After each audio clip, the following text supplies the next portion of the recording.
Bonjour, alors nous allons voir comment programmer de la musique pour le cycle 4, c'est-à-dire à partir de partitions s'étendant sur plus d'une gamme et ou comportant des altérations. Alors je vais commencer par programmer la mélodie de mon morceau, c'est-à-dire la partie haute de ma partition.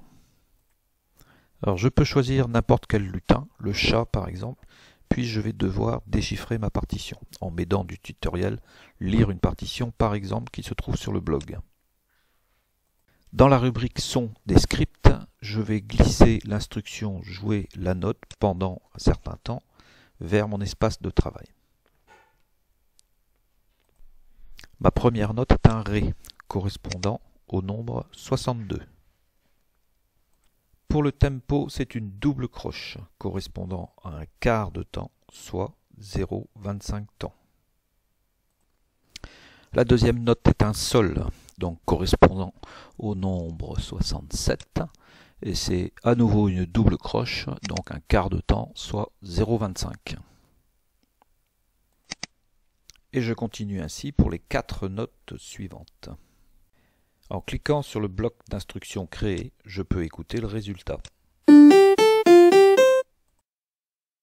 Alors je pourrais continuer ainsi à écrire les notes les unes derrière les autres, mais si je regarde ma partition, je constate que les 6 notes suivantes sont exactement les mêmes que les 6 premières. Je vais donc insérer une boucle en demandant de répéter ces 6 notes 2 fois. Je vais maintenant choisir l'événement qui devra lancer mon programme. Dans beaucoup de projets, on choisit le drapeau vert.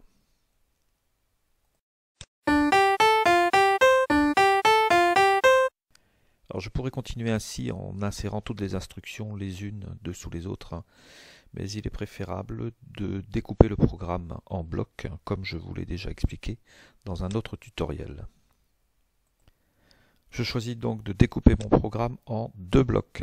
Un bloc pour les mesures 1 et 2, puis un deuxième pour les mesures 3 et 4.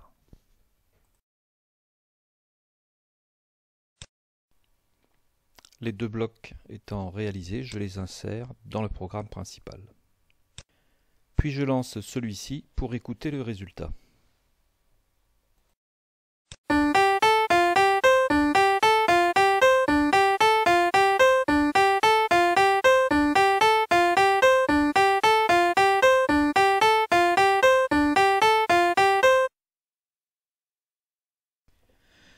Pour programmer l'accompagnement de ma mélodie, c'est-à-dire la partie basse de la partition, je vais ajouter un nouveau lutin dans mon projet.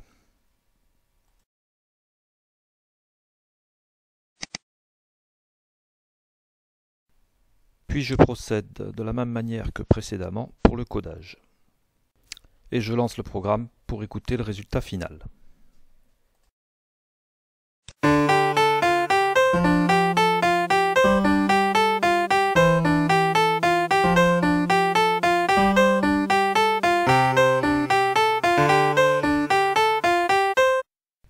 En utilisant le drapeau vert comme unique déclencheur, sur une partition un peu plus longue, la mélodie et l'accompagnement ne resteront pas parfaitement synchronisés.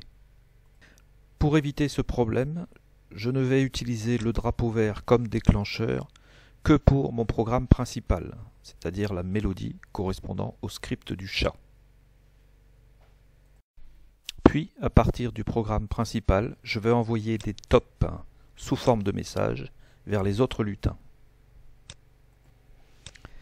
Pour la démonstration, j'ai choisi d'envoyer un top toutes les 2 mesures. Dans la pratique, tous les 5 ou 6 mesures, ce sera suffisant pour garder une bonne synchronisation entre tous les instruments.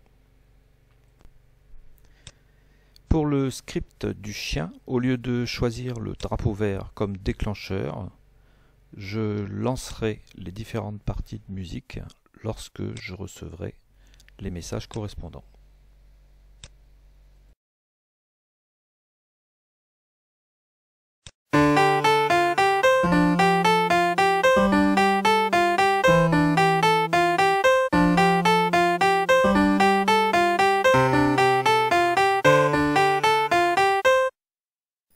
Alors il me reste à ajouter une instruction au début de mon programme principal pour fixer le tempo à la vitesse voulue.